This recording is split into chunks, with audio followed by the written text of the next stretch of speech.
Hola. Semblanza paraguaya de Ramón Mendoza, aquel cantor que recorrió el mundo con su parejada, el conjunto. Semblanza paraguaya. Llega el canto mañanero del zorzal y la cigarra, ya la selva milenaria de sus sueños despertó.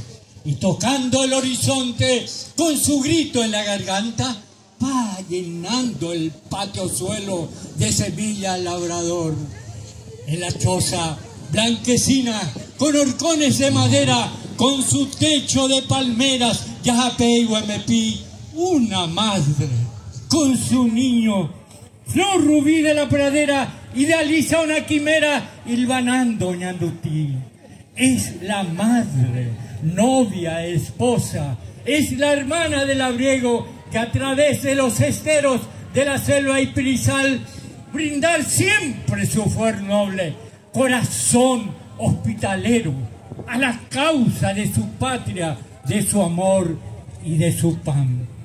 El hogar de agreste valles, de Tayú y Loma y Sales simbolizan el valor. El arriero en el callo de su puño insobornable, ímpetu callado de coraje, hecha canción. Para ti, mi fiel paisano, y al lugar y a ustedes, brindo esta enredadera de mi alma guaraní. Cuando al pie de la montaña, carreteando en la ladera, entre mate y polvareda, Yapurajey Behuemí. Gracias.